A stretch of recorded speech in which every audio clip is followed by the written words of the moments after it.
नमस्कार। आज हम इतिहास के गलियारों से एक बहुत ही खास किताब तारीख-ए-फिरोज शाही पर थोड़ी गहराई से चर्चा करने वाले हैं। नमस्कार। हाँ, बिल्कुल, ये मध्यकालीन भारत को समझने के लिहाज से एक आप कह सकते हैं अहम दस्तावेज है। और ये सिर्फ राजा रानी की कहानी नहीं है, है ना? हाँ, इसमें उस दौर के समाज की भी झलक मिलती है। सही कहा।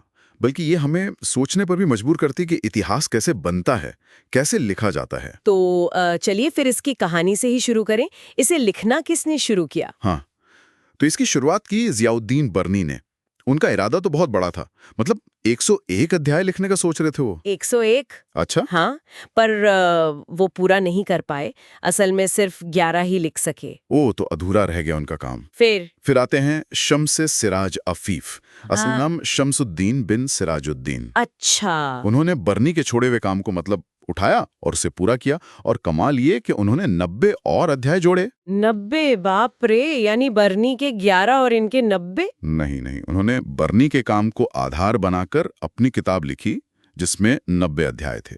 अच्छा अच्छा, तो जो किताब हमारे पास है अफीफ वाली, उसमें 90 अध्याय हैं। हाँ बिल्कुल, और ये 90 अध्याय भी उन्होंने बड़े करीने से 5 हिस्सों में बांटे हैं। किस्म कहा गया है इन्हें। किस्म यानी सेक्शंस। हाँ बिल्कुल, 5 किस्म और हर किस्म में 18 अध्याय। वाह, ये तो काफी मतलब सिस्टमैटिक लगता है। हाँ बिल्कुल, और इसका दायरा भी देखिए, काफी फैला हुआ है।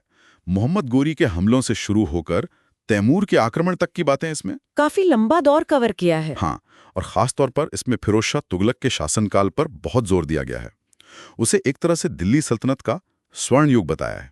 स्वर्ण युग मतलब शांति, खुशहाली। बिल्कुल, शांतिपूर्ण समृद्ध दौर ऐसा दिखाया गया है। लेकिन यहीं पर एक पेच है शायद, क्योंकि मैंने पढ़ा कि यही किताब सल्तनत के ढलान की तरफ भी इशारा करती है। हाँ, ये बहुत दिलचस्प पॉइंट है।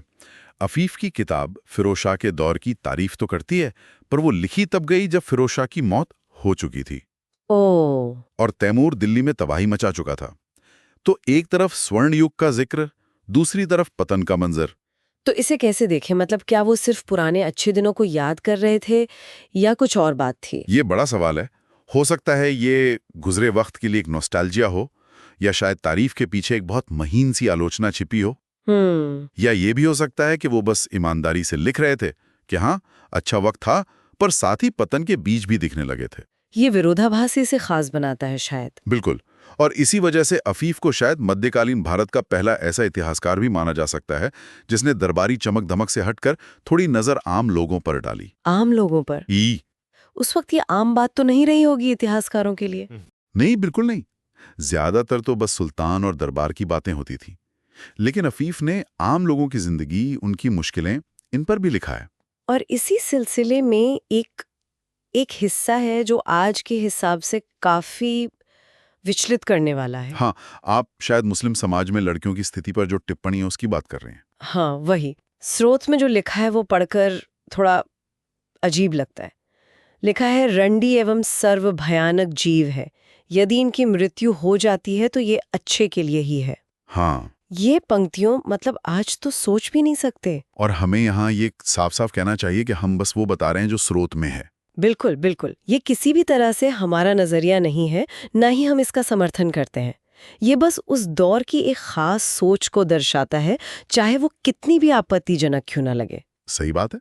इतिहास का काम आईना दिखाना है, चाहे तस्वीर कितनी भी मुश्किल क्यों ना हो। हाँ, और वैसे अफीफ ने सिर्फ यही किताब नहीं लिखी, उनकी और भी रचनाएं हैं। अच्छा, जैसे जैसे मनाकिब अलाई, मनाकिब सुल्तान मोहम्मद, और एक और थी जिक्र खराबी दिल्ली, दिल्ली की बर्बादी का जिक्र। ओह, यानी कई और किताबें भी हैं जो उस दौर को समझने में मदद कर सकती हैं। बिल्कुल, ये सब मिलकर उस युग की एक ज्यादा पूरी तस्वीर पेश करते हैं। तो इस पूरी बातचीत का सार क्या निकलता है? ये तारीख-ए-फिरोज़शाही हमें क्या सिखाती है? देखिए, ये सिर्फ घटनाओं की लिस्ट नहीं है।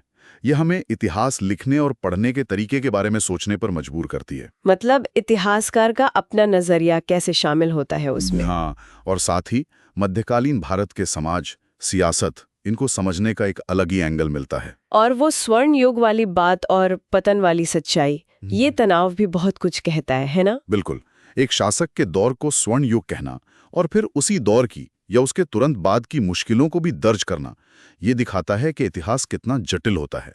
कोई भी दौर पूरी तरह सुनहरा या पूरी तरह काला नहीं होता। और ये हमें आज के लिए भी एक सवाल दे जाता है, मुझे लगता है। क्या सवाल? यही कि जो दरबारी इतिहास होता है, जो अक्सर सत्ता की कहानी कहता है, उसके साथ आम लोगों की कहानियों, समाज की सच्ची तस्वीरों को कैसे जोड़ा जाए, कैसे एक संतुलित नजरिया बनाया जाए। बहुत जरूरी सवाल है। इतिहास सिर्फ ऊपर से नहीं बल्कि नीचे से भी देखा जाना चाहिए। और अफीफ शायद अनजाने में ही सही इस दिशा में एक छोटा सा कदम उठाते देखते हैं। तो ये थी हमारी आज की चर्चा तारीख़ फिरोज शाही पर। सोचने के लिए काफ़ी कुछ है इसमें। बिल्कुल, एक बहुत ही दिलचस्प दस्तावेज।